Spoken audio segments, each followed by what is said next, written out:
Bonjour à toutes et à tous. Donc aujourd'hui, c'est Pentecôte, une fête chrétienne qui a pour origine une fête juive, Shavuot. Les Juifs ont fêté Shavuot vendredi dernier. Et vous savez que dans l'Ancien Testament, Dieu avait ordonné à son peuple de pratiquer 3 fêtes religieuses principales pendant lesquelles tout le pays se mettait à l'arrêt et les gens devaient monter à Jérusalem, au temple, et tous se tournaient vers l'Éternel pour offrir des sacrifices et faire des offrandes dans le temple de Jérusalem. C'était un moyen pour Dieu d'amener son peuple à le garder au centre de leur vie quotidienne, à venir lui demander pardon pour leurs péchés et à le remercier pour les bienfaits qu'il leur prodiguait. Et donc Shavuot était une de ces 3 fêtes. C'était la deuxième après Pâques. Et c'était la fête des moissons, ou fête des prémices, parce qu'elle devait marquer le début de la moisson du blé. Et donc les Hébreux commençaient à moissonner et ils apportaient au temple les premières gerbes de blé pour remercier Dieu de pourvoir à leurs besoins. C'était une fête très joyeuse.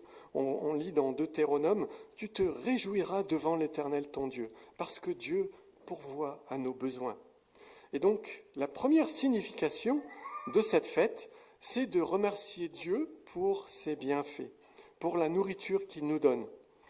Et pour nous encore aujourd'hui, c'est l'occasion de nous remémorer que tout ce que nous avons nous vient de Dieu. C'est lui qui nous fait vivre. Et dans notre monde occidental, nous avons, même en tant que chrétiens, souvent tendance à l'oublier, pris par la vie. Nous oublions que la nourriture, le travail, le logement, la santé, tout ce que nous avons nous vient de Dieu. La plupart des gens, d'ailleurs, s'imaginent que c'est par leur propre force, ou par leur travail, ou même par le gouvernement qui les paye, qu'ils ont tout ce qu'ils ont, alors que nous savons que Dieu est derrière tout ça, même si nous ne le voyons pas. Mais il ne faudrait pas considérer non plus que Dieu est un simple distributeur de bénédictions. Trop souvent, notre cœur est révélé lorsque nous sommes dans l'épreuve, dans les difficultés, et que nous supplions Dieu de répondre et de venir à notre secours. Et puis, quand il tarde à venir, parfois même on est en colère contre lui. On a du ressentiment, comme s'il nous devait quelque chose. Shavuot ou Pentecôte, c'est au contraire remercier Dieu en ayant dans notre cœur la crainte de l'Éternel, c'est-à-dire le respect qui lui est dû comme maître de tout, souverain de nos vies.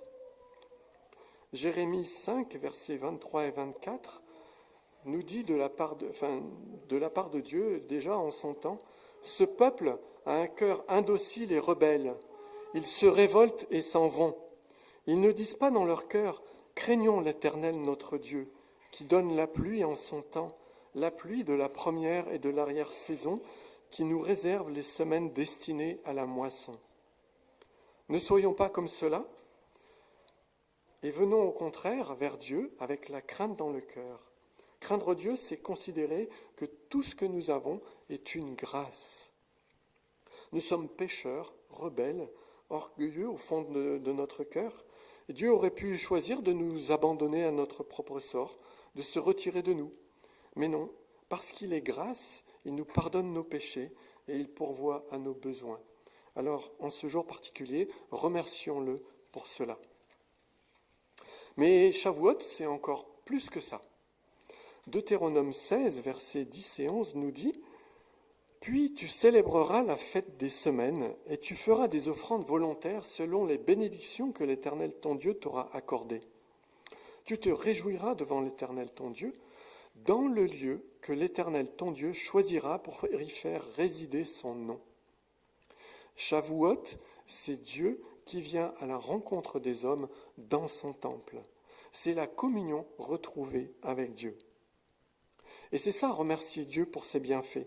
C'est discerner, voir et recevoir l'amour de Dieu derrière le geste, derrière ses bienfaits. C'est être en communion avec son amour plus qu'avec ses bénédictions. C'est retrouver un cœur à cœur avec le Père Céleste, car lui-même se rend présent à son peuple. Et il y a 2000 ans, la fête de Shavuot était en train de se préparer, comme d'habitude, à Jérusalem. Shavuot se dit en grec Pentecôte, ce qui veut dire 50e, parce que ça se fête 50 jours après la Pâque. La Pâque. Je travaille trop avec les étudiants. Jésus, le Fils de Dieu, venait de mourir pour le pardon de nos péchés. Puis il était remonté au ciel et il avait laissé ses disciples seuls. Ses disciples, bons juifs, s'apprêtaient à célébrer la fête comme tout le monde. Seulement, ils avaient peur d'être arrêtés et comme Jésus et de finir comme lui. C'est pourquoi ils se cachaient dans une maison près du temple de Jérusalem. Quand, tout à coup, et là je vous lis le livre des Actes des Apôtres chapitre 2, il vint du ciel un grand bruit comme celui d'un vent violent qui remplit toute la maison où ils étaient assis. Des langues qui semblaient de feu leur apparurent, séparées les unes des autres, et elles se posèrent sur chacun d'eux. Et ils furent tous remplis du Saint-Esprit et se mirent à parler en d'autres langues comme l'Esprit leur donnait de s'exprimer. Le Saint-Esprit, l'Esprit de Dieu, venait de descendre sur eux et de les remplir de sa présence, selon ce que Jésus leur avait annoncé juste avant son ascension. Vous, dans peu de jours, vous serez baptisés du Saint-Esprit. Mais ce n'était pas que pour la petite poignée de disciples qui étaient là. Vous savez que la foule venue vers le temple pour faire célébrer la fête va assister à cet événement. Parce que, nous dit le texte, toujours dans Actes, au bruit qui eut lieu, la multitude accourut, nous dit le texte. Et donc les disciples qui se cachaient, en fait, sont révélés au grand jour par cet événement. Mais voilà que le Saint-Esprit était en eux. Et du coup, ils furent animés d'un courage à toute épreuve. Et Pierre, lui qui avait renié Jésus quelques jours avant, saisi d'une force surnaturelle, se met à prêcher à la foule et à leur annoncer l'Évangile. Et puis il va leur dire « Changez d'attitude et que chacun de vous soit baptisé au nom de Jésus-Christ pour le pardon de vos péchés. Et vous recevrez le don du Saint-Esprit. En effet, la promesse est pour vous, pour vos enfants et pour tous ceux qui sont au loin, en aussi grand nombre que le Seigneur notre Dieu les appellera. » Voilà ce que Dieu a fait lors de cette première Pentecôte. Il a fait de ses disciples et de tous ceux qui viendront après son temple. Et pas seulement à Jérusalem, mais il a donné son Saint-Esprit qui vient résider dans le cœur de tous ses disciples. Et touchés par le discours de Pierre, je continue la lecture, ceux qui acceptèrent sa parole furent baptisés en ce jour-là, et le nombre des disciples augmenta de 3000 personnes. Et vous savez que donc cette Pentecôte, c'est le commencement de l'Église, la communauté de tous ceux qui acceptent Jésus comme leur sauveur. Quelle moisson d'âme il y a eu ce jour-là, et quelle prémisse annonçant toutes les moissons spirituelles qui vont suivre jusqu'à encore aujourd'hui, comme on l'a vu à travers ces baptêmes qui ont encore lieu. Aujourd'hui, 2000 ans après, le don du Saint-Esprit est toujours offert par Dieu à ceux qui le désirent. Alors, à toi qui n'as peut-être pas encore fait le pas de donner ta vie à Jésus, de recevoir personnellement son pardon, je te dis comme l'apôtre Pierre il y a 2000 ans, accueille maintenant dans ton cœur le sacrifice de Jésus pour tes péchés et tu recevras le don du Saint-Esprit. Réalise, le don du Saint-Esprit, ça veut dire que tu seras en communion étroite avec Dieu. C'est-à-dire que tu vas expérimenter son amour, sa présence à tes côtés de façon réelle. Tu vas pouvoir communiquer avec lui et tu vas pouvoir le voir répondre à tes prières. Parce que c'est ça la promesse du Saint-Esprit. Je vous lis Romains 5, 5. L'amour de Dieu est déversé dans notre cœurs par le Saint-Esprit qui nous a été donné. Tu seras libéré du pouvoir du péché. Romains 8, verset 2. La loi de l'Esprit qui donne la vie en Jésus-Christ m'a libéré de la loi du péché et de la mort. Tu auras un courage tout nouveau et qui va te permettre de parler de Dieu autour de toi. Parce que 2 Timothée 1, 7, ce n'est pas un esprit de timidité que Dieu nous a donné, mais un esprit de force, d'amour et de sagesse. Vois comment ça s'est passé pour la vie des disciples. Donc ils étaient seuls, perdus, sans Jésus, peureux. Ils avaient peur d'être arrêtés par les autorités juives, d'être mis à mort. Et puis quand le Saint-Esprit est venu sur eux, il a transformé cette peur en une grande hardiesse. Et ils se sont mis à annoncer ouvertement le salut en Jésus. De même, avec le Saint-Esprit, tu vas pouvoir être témoin autour de toi de l'amour de Dieu. Tu vas pouvoir appeler Dieu Papa, tellement il va se rendre proche de toi, comme un bon père qui va prendre soin de toi, qui va te protéger et te nourrir. Je vous lis Romains 8, versets 14 et 16. « En effet, tous ceux qui sont conduits par l'Esprit de Dieu sont fils de Dieu. Et vous n'avez pas reçu un esprit d'esclavage pour être encore dans la crainte, mais vous avez reçu un esprit d'adoption par lequel nous crions « Abba, Père ». L'Esprit lui-même rend témoignage à notre esprit que nous sommes enfants de Dieu. Ça, c'est trop génial. Cette adoption réelle va faire que tu vas recevoir dans ton cœur la certitude de la vie éternelle. Ce sera plus simplement une croyance, mais une certitude. Dieu va graver ça dans ton cœur.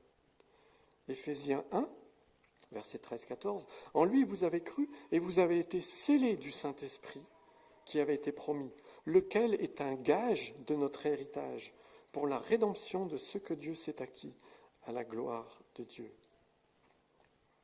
Le Saint-Esprit va faire tellement de choses dans ta vie. Il est appelé en grec le paraclet, ce qui veut dire le consolateur. Ça veut dire que tu ne seras plus seul pour traverser les épreuves de la vie. Dieu, par le Saint-Esprit, va t'apporter tout le soutien dont tu as besoin pour faire face aux difficultés de la vie. 2 Corinthiens 1, versets 3 et 4. « Béni soit Dieu, le Père de notre Seigneur Jésus-Christ, le Père des miséricordes et le Dieu de toute consolation, qui nous console dans toutes nos afflictions, afin que par la consolation dont nous sommes l'objet de la part de Dieu, nous puissions consoler ceux qui se trouvent dans quelque affliction. » C'est formidable. Combien de fois, moi, j'ai pu crier à Dieu et puis le voir agir réellement. Et voilà, il m'a consolé au point que moi-même, j'ai pu consoler d'autres. Pour toi qui es chrétien, qui a accueilli de façon personnelle le salut de Dieu, je te pose la question, je nous pose la question. Où en es-tu dans ta communion avec Dieu ? Dans quelle mesure expérimentes-tu la vie du Saint-Esprit en toi, dans ta vie quotidienne ? Et si cette Pentecôte, aujourd'hui, était le temps pour toi de te recentrer sur Jésus, de faire le ménage dans ta vie et dans ton cœur, et de te faire remplir à nouveau par le Saint-Esprit, pour vivre une vie plus épanouie, plus riche, qui honore Dieu, qui est la meilleure version de toi-même. Pentecôte, c'est le don du Saint-Esprit, le don de la vie de Dieu en nous. Plus que du blé, plus qu'une nourriture terrestre, c'est Dieu qui se donne à toi.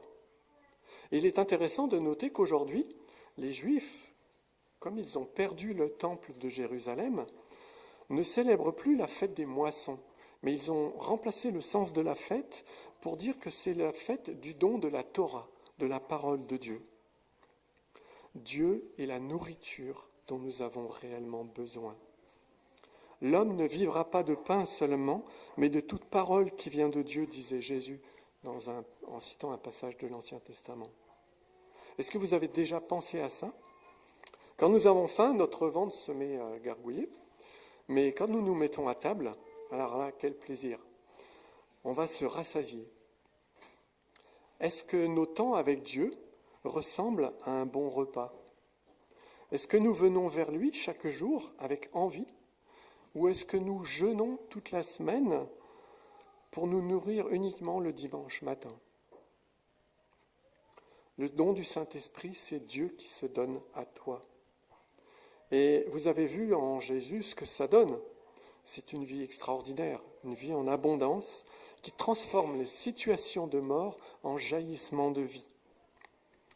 Mon épouse Florence est assistante sociale et elle vit cette vie dans l'esprit et récemment, elle a vécu une situation au travail, une situation très difficile à gérer. Une jeune fille qui n'arrêtait pas de fuguer et de faire de grosses bêtises. En particulier, elle ne voulait plus du tout rentrer chez son père. Florence ne savait plus quoi faire. Elle a beaucoup prié pour cette situation, demandant l'aide de Dieu. Et puis, un jour, elle a convoqué le père et la fille ensemble, et puis elle a demandé à Dieu de conduire l'entretien par son esprit. Et puis là, elle a senti que le père était le nœud du problème. Donc elle les a laissés parler un moment, et puis finalement, elle a demandé au père, « Voulez-vous demander pardon à votre fille ?» Le père a fait comme s'il n'entendait rien. Il a continué à parler, à critiquer sa fille. Florence a assez. Puis il lui a reposé la question. « Voulez-vous demander pardon à votre fille ?» Le père s'est justifié, il a continué à blablater, etc. Florence a attendu. Puis une troisième fois. « Voulez-vous demander pardon à votre fille ?» Et c'est alors qu'il y a eu un miracle. Là, le père s'est tu. Il y a eu un silence. Et puis au bout d'un moment, il a demandé pardon à sa fille, là, devant Florence. Et la fille s'est métamorphosée. Elle qui était dure, le visage fermé, le corps renfermé, son visage s'est illuminé. Et elle a accepté d'aller chez son père. Voilà ce que le Saint-Esprit fait dans la vie des gens. Il transforme nos vies. J'ai une amie aussi qui un jour était en vacances à la plage. Et puis, une femme s'est fait piquer par une méduse ou une vive, je ne sais plus. En tout cas, une douleur très très violente, avec une cheville et un pied qui sont devenus tout rouges, en feu.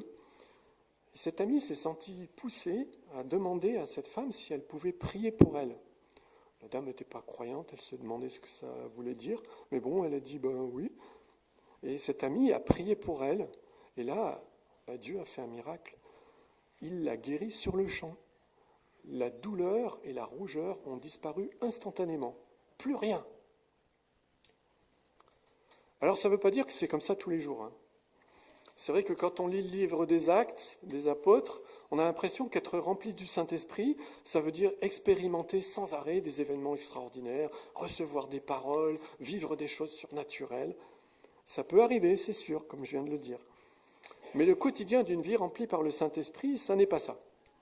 On oublie souvent que le livre des Actes, c'est un résumé, un condensé des faits les plus marquants de toute la vie des premiers chrétiens. La vie remplie du Saint-Esprit, c'est une vie de foi.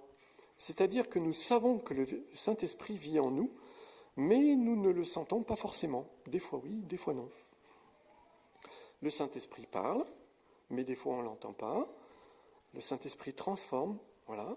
Mais la plupart du temps, vivre avec le Saint-Esprit, c'est une vie qui ressemble à celle de n'importe qui. En tout cas, en apparence. Parce que la différence vient que pour vous et moi, on va se mettre à faire le bien que Dieu veut. Nous allons être plus humains, plus aimants, plus doux, plus sensibles, plus à l'écoute de ceux qui nous entourent.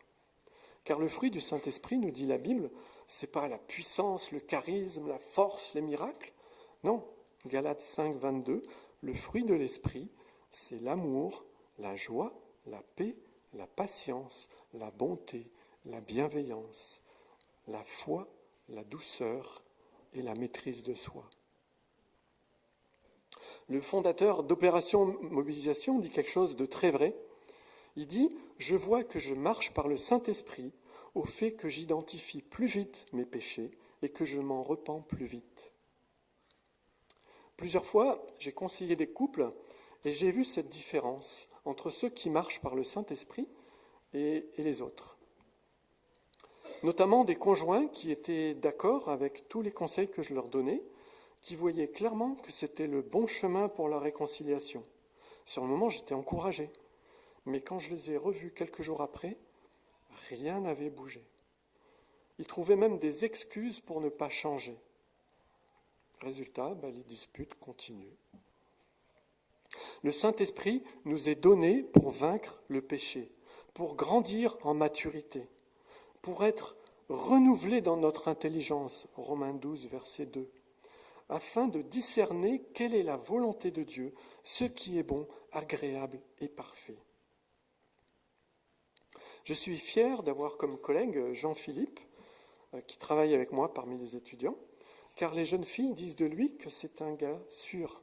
Elles se sentent en sécurité et en confiance avec lui. Et les gars trouvent que c'est un repère, un modèle, quelqu'un qui leur montre à qui ils peuvent ressembler quand ils seront plus âgés. Un homme droit, honnête, toujours plein d'enthousiasme pour Dieu. Et c'est surtout ça, être rempli du Saint-Esprit. Ce n'est pas sans cesse rechercher les miracles, mais c'est plutôt embellir la vie de ceux qui nous entourent. C'est être pour eux un parfum de bonne odeur, comme nous dit Paul. Alors en ce jour de Pentecôte, remercions Dieu pour le don de son esprit. Remercions Dieu qu'il se donne lui-même à nous. Et cherchons, continuons, persévérons dans la vie du Saint-Esprit. Amen. Je vais inviter les musiciens à revenir.